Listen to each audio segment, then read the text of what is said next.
The Wall Street Journal reported that millions of Americans are now going without home insurance amid soaring prices, and that they are just praying for the best. Going naked in the industry lingo, which sounds fun, but it is not. The problem is most dramatic in California and especially Florida. California policies are now soaring by double digits, while the average new policy in Florida now costs $7,800 per year. In fact, some insurers are simply pulling out. In the past year, State Farm and Allstate both exited California home insurance altogether, while Farmers capped policies. They are leaving because they would have to hike rates by up to 40%, that's what Allstate requested, to make ends meet given soaring construction costs and government-fed wildfires. Farmers also pulled out of Florida, where the problems are different. In that case, insurers are getting wrecked by frivolous lawsuits that are spreading like wildfire, thanks to decades of trial lawyer lobbying.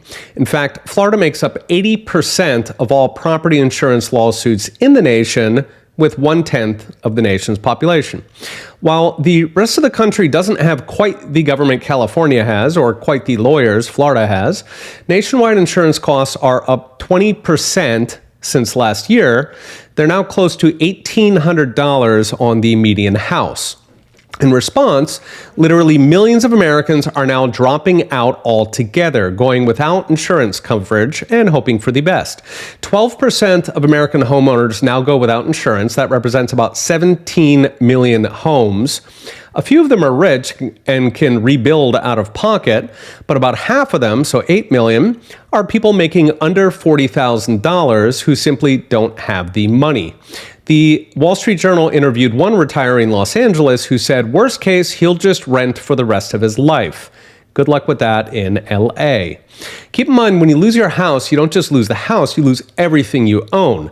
Plus, you're on the hook for clearing the debris, which can cost tens of thousands, a lot more somewhere like LA.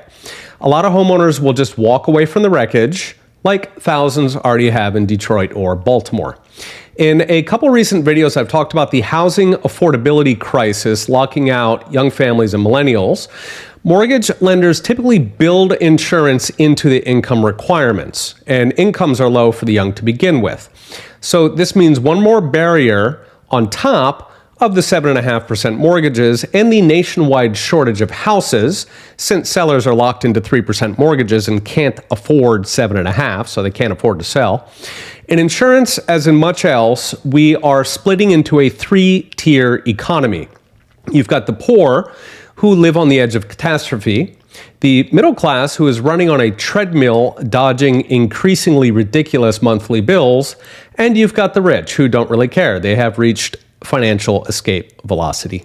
Okay, we'll be watching. See you next time.